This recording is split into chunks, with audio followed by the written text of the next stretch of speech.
ఇప్పుడు no cost cough syrup తో 60 రూపాయల విలువ గల ఇన్హేలర్ పూర్తిగా ఉచితం. దెబ్బకి దగ్గు జలుబు మాయం. ప్రస్తుతం ఏపీ మంత్రి నారాయణ మాట్లాడుతున్నారు. లైవ్ చూద్దాం. ఇప్పటికీ ప్రభుత్వం మారింది.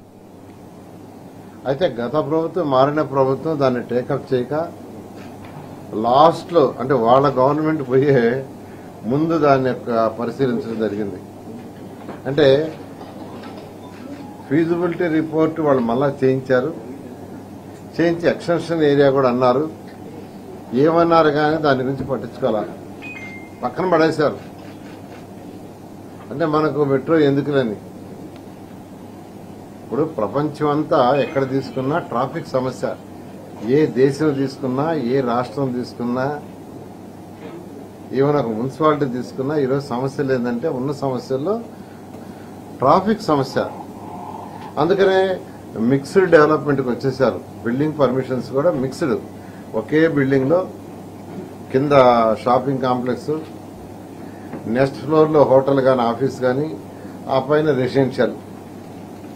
అంటే ఆ రెసిడెన్షియల్ లో ఉండేవాళ్ళు ఆఫీసులో పోవటానికి కార్లు గీరు వాడకుండా అక్కడే వాక్ టు వర్క్. ఈ నేపథ్యంలో ట్రాఫిక్ యొక్క కంజెషన్ తగ్గించాలంటే ఈరోజు ప్రపంచం మొత్తంలో ఉన్న మార్గాలు ఒకటి ఏంటంటే metro rail. Public transport is very important. దానికి కాస్ట్ ఎంత అవుతుంది, దానికి ఎంత డైరెక్ట్ వైబుల్ అవుద్ది, అది వెంటనే వైబుల్ కాదు. It takes time 20 years to 25-30 years. But traffic congestion తగ్గించాలా అనే దాంతో ఈరోజు ప్రపంచంలో ఏ దేశం తీసుకున్నా they are giving high priority metro. Even ఈరోజు బెంగళూరు కొద్దిగా స్టార్ట్ చేశారు, మొత్తం ఆల్మోస్ట్ సిటీ అంతా ఎక్స్పాన్షన్ చేస్తున్నారు. హైదరాబాద్ ఎక్స్టెండ్ చేస్తున్నారు. నాగపూర్, బాంబే, మహారాష్ట్ర, ప్రతి స్టేట్ లోనూ మెట్రో తీసుకొస్తున్నారు. అట్లాంటిది గత ప్రభుత్వం దీన్ని పూర్తిగా నెగ్లెక్ట్ చేసి అవతల పారేస్తుంది.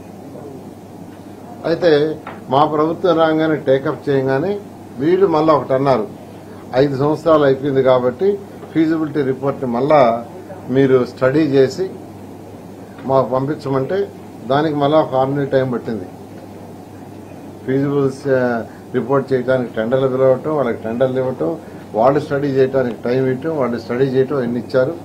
ఇవన్నీ ఇచ్చిన తర్వాత కేంద్రానికి పంపించాము. గౌరవనీయ ముఖ్యమంత్రి నారా చంద్రబాబు నాయుడు గారు కేంద్రంతో మాట్లాడారు. కేంద్రంతో మాట్లాడితే ప్రజెంట్ పాలసీ ప్రకారం చేస్తాం, 20% మేము ఇస్తాం, 20% రాష్ట్ర ప్రభుత్వం పెట్టుకోండి, 60% మేము ఏషియన్ ఇన్ఫ్రాస్ట్రక్చర్ కానీ బ్యాంక్ ద్వారా కానీ లేదా ఏదైనా సాఫ్ట్ లోన్ అంటే అతి తక్కువ ఇంట్రెస్ట్ వచ్చే ఇంటర్నేషనల్ బ్యాంక్స్ ద్వారా ఏర్పాటు చేస్తాము అని చెప్పటం